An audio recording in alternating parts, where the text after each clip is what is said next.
when the film is on the glass, one of the things that I want to make sure it's wet so that my squeegee doesn't drag on it dry. So I hold one edge so that it doesn't move, and I go in the opposite direction. So you notice I'm not on top of the glass, I'm around about 1.5 inches from the edge. My first squeegee is just to tackle enough so that I can adjust my edge and make sure it's a micro edge, let's put it this way. Now that it's in place, now I'm gonna squeege the top just to get the water out. And now I'm gonna squeege the water that it's there away from the glass. If I have to do any adjustment, now is the time to do. So I make my edges nice as I can do, and then I'll dry the top. Then I'll get one of my squeegees and get the top squeegee over here inside the channel, just to make sure there's no water. That creates a pocket over there. And now I'm ready to put this glass up.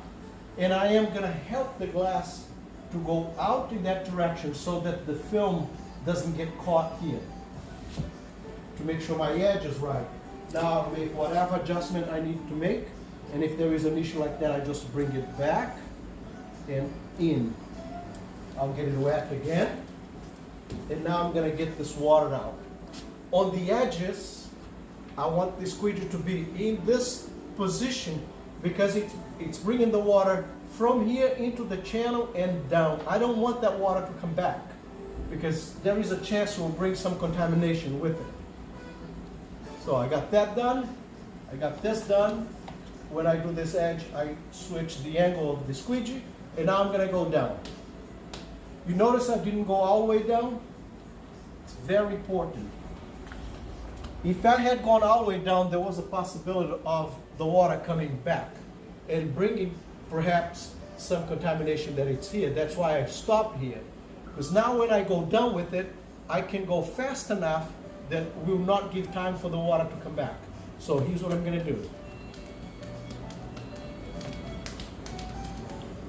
Now this is the first pass. I call it the spreading pass. Now that I spread the film on the glass, now I'm going to take the water off this film. And now I am going to really put some pressure on it. Very important, you need to notice that I am overlapping about 1/2 inch, okay, every time I go by. So that I leave no streaks of air pockets in there. And this is done. Good?